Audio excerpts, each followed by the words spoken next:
할렐루야. 주님의 이름으로 성도님들 환영합니다. 아멘. 오늘은 이제 그동안 제가 사도행전 말씀을 1년 넘게 거의 1년 반 가까이 말씀을 설교하면서 계속 고민을 최근 들어서 했습니다. 다음에는 어떤 말씀을 나누는 게 좋을까 이런 고민을 했습니다.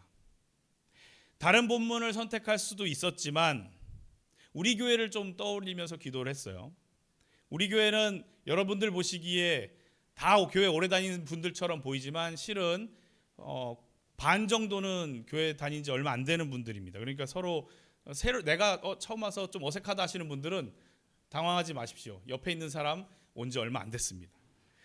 심지어는 주차장에서 앉아서 계시다가 들어오지 않으신 분도 계시고, 그러다가 어느 순간 들어오셨고, 어떤 분은 아예 안 오시다가 이렇게 오시게 된 분도 있고, 여러 상황에서 이렇게 예배당으로 온 줄 압니다. 그래서 우리 교회는 처음 교회에 나오신 분들이 좀 있기 때문에 그런 분들만 또 상대로 설교를 하자니 또 교회는 오래 다녔지만 또 은혜를 나누고 싶은 분들도 계셔서, 그래서 고민을 좀 하다가 이런 생각을 해봤어요.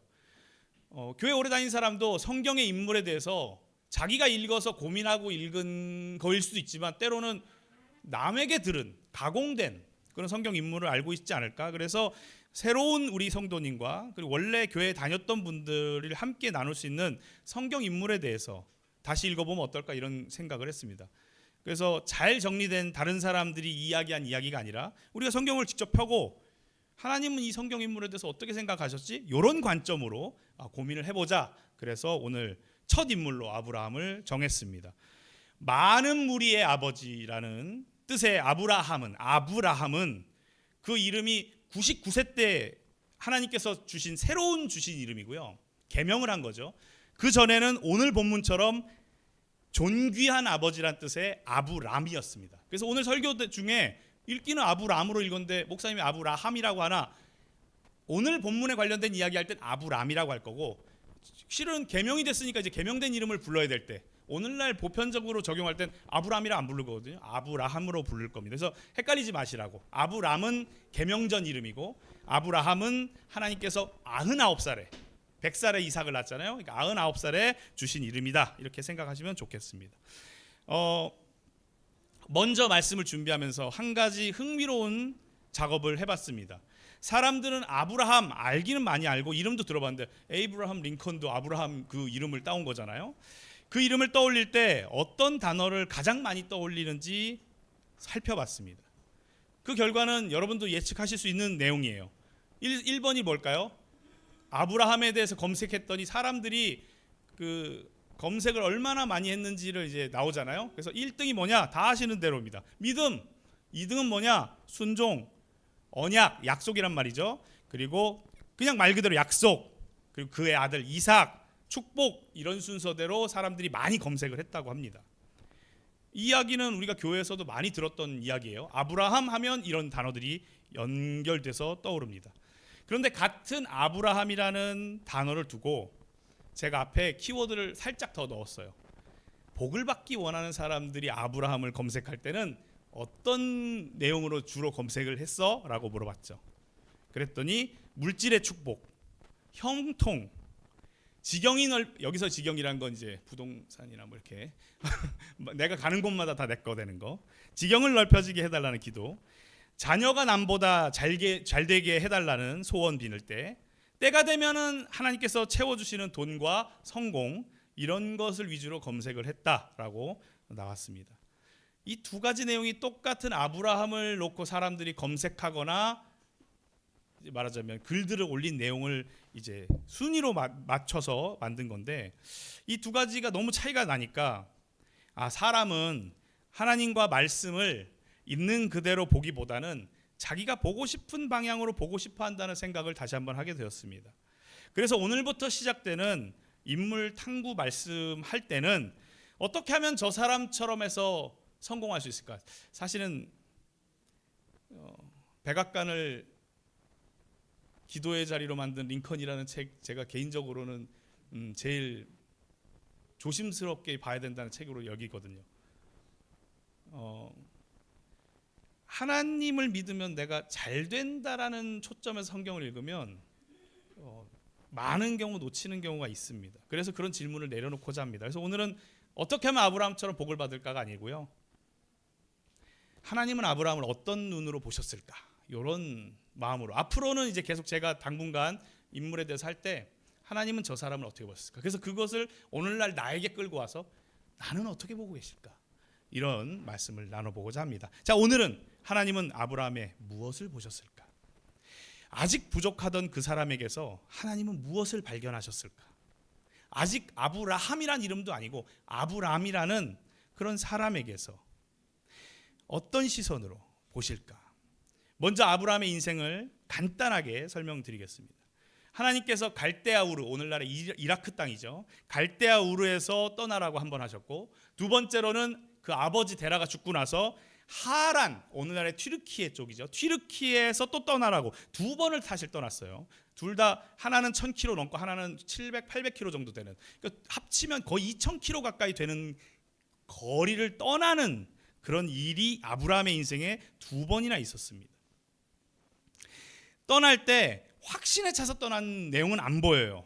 그냥 말씀하시니까 거기에 대한 응답으로만 기록됐어요. 자, 거기까지예요. 뭐 엄청난 걸 넣지 말자고요. 있는 말씀 기록된 그대로 보면 확신에 찼다는 내용은 없고요. 하나님이 떠나라 말씀하시니 떠났다. 요거까지입니다. 그래도 그 정도만 해도 대단하죠. 그리고 그 다음에 반면에 그의 연약함도 성경은 숨기지 않았습니다.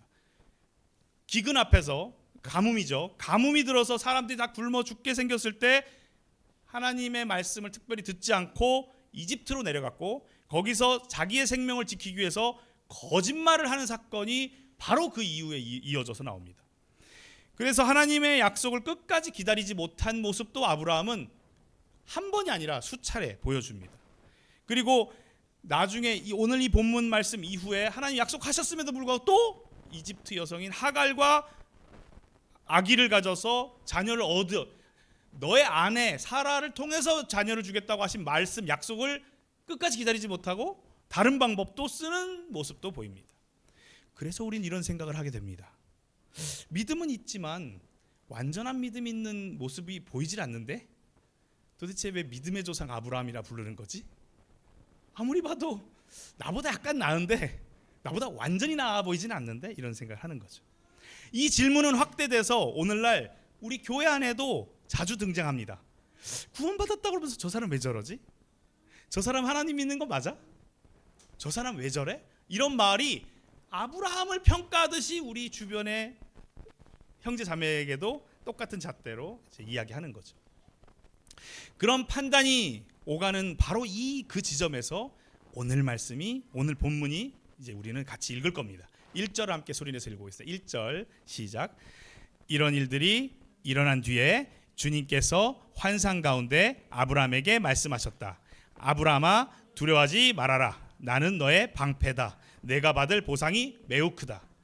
전쟁에서 조카 롯이 이제 소돔에 살았잖아요. 조카 롯이 잡혀가요. 포로로 잡혀가요. 그래서 추적해가지고 롯을 구출해오고 돌아온 바로 직후 일이거든요. 아브라함은 가서 소수의 인원을 데리고 국가, 그 당시에 국가로 표현되는 나라들의 그 군인들을 싸워 이겨서 이긴 데다가 조카를 데려와요. 우리가 그냥 단순히 그렇게 보면 아, 이겼나 보다, 와 이제 걱정 끝이다라고 하겠지만, 생각해 보세요. 국가 단위의 한 나라가 아니고 여러 연합국이었단 말이에요. 연합국을 추적해서 조카를 데려왔으면 사실 우리 성경에는 안 써 있지만 보복에 대한 두려움이 없었을까요? 앞으로의 삶에 대한 불안함이 없었을까요?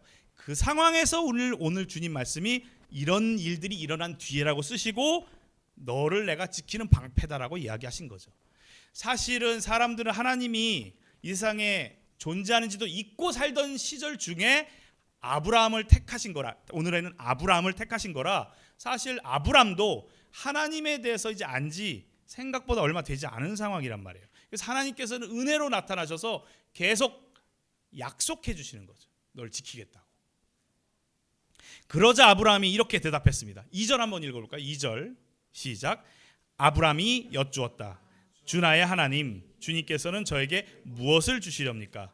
저에게는 자식이 아직 없습니다. 저의 재산을 상속받을 자식이라고는 다마스쿠스 녀석 엘리에셀 뿐입니다. 이 녀석이라는 단어가 이게 좀 쉽게 번안되다 보니까 좀 이렇게 쉽게 얘기했는데 녀석만 빼고 한번 잘 읽어보세요. 종이에요, 엘리에셀은. 그러니까 이게 뭐 이런 얘기인가 하는데 이런 게 있어요. 이 지금 아브라함이 75세와 85세 사이에 이제 나이인데 예전에는 200살까지 살았으니까 75세면 아기 낳을 수 있지 않아 하지만 사실 그 직전에 성경에 보면 그의 아버지 데라부터 해서 증조할아버지 고조할아버지 다 20, 30대의 아들을 낳았다고 기록되어 있거든요. 그러니까 아브라함이 지금 75세에서 85세 사이에 아기가 없는 건 진짜 이건 심각한 거예요. 그러니까 오늘날로 적용해도 되는 겁니다. 오늘날보다 더 일찍 결혼해서 아기를 낳은 거죠. 그런데 사실은 아이가 없는데 하나님이 복을 주신들 무슨 소용입니까? 라고 얘기하는 거란 말이에요. 물려줄 자식이 없는데 물려줄 사람은 저기 있는 엘리에셀 내 종밖에 없는데 내가 많이 받은들 어떤 소용이 있습니까? 라고 이야기하는 이런 대화입니다. 그런데 3절 한번 읽어볼까요? 3절 시작. 주님께서 자에게 자식을 주지 않으셨으니 이제 저의 집에 있는 이 종이 저의 상속자가 될 것입니다. 아브라함이 이렇게 말씀드리니. 물려줄 자식이 없는데 이 모든 것이 무슨 소용이 있습니까? 맞죠? 그런 말의 뜻으로 좀 이야기하는 겁니다. 생각해 보세요. 75세 이전까지는 하나님 모르고 그 이방의 우상 숭배하는 갈대아 우르라는 곳 그리고 하란이라는 곳에 살던 사람이에요. 물론 하나님이 떠나라고 하셔가지고 떠난 시점부터는 하나님이 함께 하시는 걸 이제 경험했겠지만 이전까지는 그냥 다른 사람과 똑같이 하나님 없이 살던 사람이거든요. 그런데 믿음의 조상이라고 불리는 아브라함으로 우리가 비추어서 보면 여전히 아브라함은 지금 뭐하고 있냐면 흔들리고 있고 투덜거리고 있고 완전하지 않은 모습을 우리는 발견할 수 있습니다. 그런 믿음 없는 모습만 보이고 있어요, 아브라함은. 그런데 하나님께서 들어봐, 내 말 좀 들어봐 라고 하지 않으셨어요. 내 이놈이라고 하지 않으셨어요. 너한테 한 게 아니야. 하나님은 그렇게 얘기하지 않으셨어요. 오히려 다시 한번 설명해 주시고 다시 한번 약속해 주셨어요. 5절 6절 한번 읽어볼까요? 5절 6절 시작. 주님께서 아브라함을 데리고 바깥으로 나가서 말씀하셨다. 하늘을 쳐다보아라. 내가 셀 수 있거든 저 별을 세어보아라. 그리고는 주님께서 아브라함에게 말씀하셨다. 너의 자손이 저 별처럼 많아질 것이다. 아브라함이 주님을 믿으니 주님께서는 아브라함의 그런 믿음을 의로 여기셨다. 6절 한 번만 더 읽을게요. 6절 이게 되게 중요한 말씀이니까 시작. 아브라함이 주님을 믿으니 주님께서는 아브라함의 그런 믿음을 의로 여기셨다. 아멘. 여전히 아들이 없어요. 자녀가 없어요. 그런데 지금 보시면 너의 자손이 내가 보는 저 별처럼 많아지겠다고 약속하셨어요. 현실성이 없다라는 말이 여기서 나오는 거죠. 현실 가능성이 없다. 그런데 실은 오늘날을 보시면 이거 이루셨죠, 하나님께서. 그러니까 사실 우리는 우리의 때만 보고 있어서 이런 일이 있는 거예요. 그런데 지금 아브라함에서 다시 아브라함에게 우리가 초점을 맞추면 여전히 그는 투정을 부리고 못 믿겠다고 하는 상태 그대로예요. 아직 그는 믿음을 증명해 보인 적이 믿음을 없어 보이는 게 더 많아. 증명해 보인 건 별로 없고요. 믿음이 없어 보이는 게 훨씬 더 많아요. 그런데 오늘 6절 보시면 단지 주님을 믿으니 그것만으로 하나님은 그 믿음을 의로 여기셨다고 하셨습니다. 그러니까 여기서 우린 중요한 질문을 해봐야 돼요. 아브라함이 하나님 앞에 무엇을 증명해 보였어요? 믿는 모습을 보이지 않고 계속 부정적인 말만 하고 있잖아요. 그런데 그런 가운데 설명을 한 번 더 해주시니까 믿었다고 하니까 그 믿음을 의로 여기셨다는 거예요. 아직 아무것도 아닌데 그는 여전히 질문을 하고 있을 뿐인데 여전히 완전하지 않은데 여전히 결과를 보여주지 못하고 있는데 그런데도 하나님은 그 믿음을 의로 여기셨습니다. 그래서 우리는 오늘 말씀을 통해서 발견해내야 돼요. 믿는다는 건 완벽해지는 것이 아니라는 거예요. 다시 한번 이야기하겠습니다. 믿는다는 건 우리가 완벽해졌다는 말이 아니에요. 믿는다는 것은 하나님 울타리 안으로 들어오는 것이에요. 믿기 전에 우리는 각자 다른 울타리에 소속되어 있었어요. 세상의 기준이라는 울타리, 돈만 벌면 돼, 건강만 하면 돼, 사람이 착하기만 하면 돼 라는 울타리 속에서 그 각자가 그 안에서 답을 얻고 그 답에서 준 그 내용을 가지고 붙들고 살아왔어요. 그러나 하나님을 믿는다는 것은 당장 완벽하게 하나님 뜻대로 사는 것은 아니고, 적어도 내가 하는 질문이 하나님 안에서 이루어진다라는 의미인 거예요. 그게 울타리죠. 울타리 안에서 다른 데를 볼 수는 있어요. 울타리 안에서 약간 후회할 수는 있어요. 하지만 내가 울타리 안에 있으면 그 울타리 안에서 밥을 먹고 그 울타리의 보호를 받고 그 울타리 안에서 자라나는 거죠. 믿으십니까? 적어도 질문이 하나님 안에서 시작돼야 돼요. 그러니까 아브라함은 지금 투덜거리고 뭐라고 우리가 보기에 믿음 없어 보여도 크게 바뀐 걸 발견하셔야 돼요. 하나님에게 투덜거리잖아요. 하나님 안에서 지금 방황하잖아요. 이게 굉장히 중요한 부분인 거예요. 오답을 낼 수 있어요. 살다가 틀린 답, 잘못된 답. 우리가 항상 그러잖아요. 하나님 여기로 갈까요? 저기로 갈까요? 그거 아니라고 말씀드렸잖아요.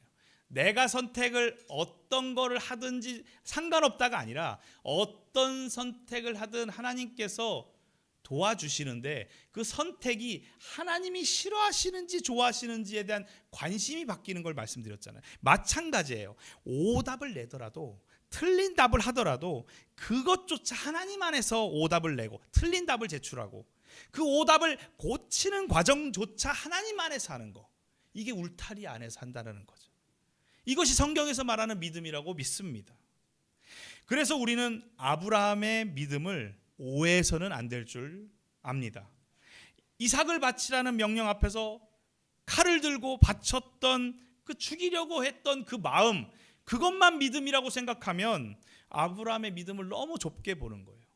그 창세기 22장을 보면 하나님께서 아들을 바쳐라 라고 했을 때 칼을 들었을 때 그때 하나님이 아브라함아 너의 믿음을 내가 보았노라, 내가 널 축복하노라 라고 안 하셨어요. 지금 여기 아직 증명되지 않은 창세기 15장 오늘 말씀에서 아직 완전하지 않았던 아브라함의 믿음을 의로 여기셨다고 기록하셨습니다. 왜일까요? 하나님은 믿음의 결과물을 보고 의롭다 하는 분이 아니기 때문에 그렇습니다.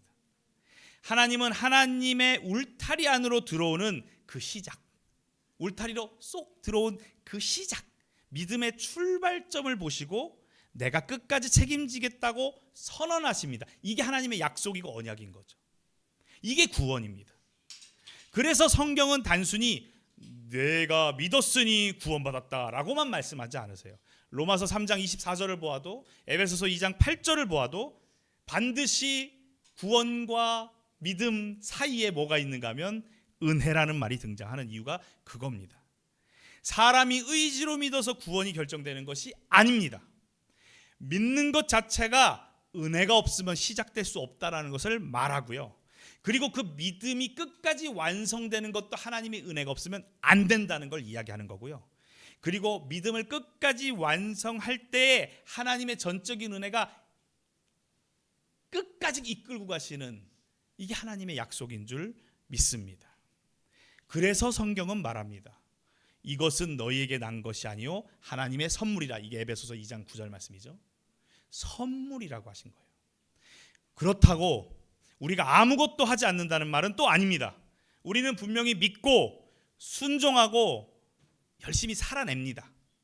하지만 하나님이 도와주지 않으시면 우리는 아무것도 할 수 없다. 이 두 이야기가 같이 나와야 된다는 거예요. 이게 하나님께서 성경을 통해 우리에게 말씀하시는 균형이라고 생각합니다. 우리가 한다, 우리가 해야 한다. 그러나 하나님의 은혜 없이는 할 수가 없다. 그 하나님의 은혜가 오늘날 구체적으로 이름으로 밝혀진 게 예수 그리스도고, 예수님 없으면 우리 할 수 없다로 완성되는 줄 믿습니다. 이게 믿음이고 은혜인 줄 압니다. 말씀 끝났어요. 말씀 정리하겠습니다. 믿는다는 건 완벽해지는 것이 아닙니다. 교회 다니면서 어떤 사람을 평가하고, 교회 다니면서 스스로를 자책하고, 나 왜 이렇게 부족해? 부족하지요. 사람이니까. 죄 가운데 사는 사람이니까. 여전히 우리는 실패합니다. 여전히 우리는 틀린 답을 낼 때가 많습니다. 하지만 믿는다는 것은 하나님 울타리 안으로 들어온 것을 나타내는 것이니까, 하나님은 믿음의 결과물, 울타리 안에서 완벽하게 된 모습을 보고 의롭다 여기지 않으시고 그 울타리에 들어오는 그 마음가짐, 그 선택, 그 믿음을 의롭다 여기신다고 오늘 기록했습니다. 믿으십니까? 하나님은 믿음의 결과물을 보고 의롭다 하신 분이 아니고 우리가 살아내야 하지만 그러나 하나님 은혜 없이는 할 수 없습니다는 고백을 원하시는 분이시라는 것을 우리가 확실히 붙들고 살기를 축복합니다. 하나님은 완전해진 우리의 모습을 보시는 분이 아니라, 하나님은 여전히 부족하지만 안으로 들어오려는 믿음의 시작을 보시고 내가 너를 끝까지 믿음에 이르게 하겠다라고 완성으로 이끌고 가시는 분이시는 것을 오늘 말씀을 통해서 확신하시고 그런 주님을 감사하며 살아가는 저와 여러분이 되기를 축복합니다. 기도하겠습니다.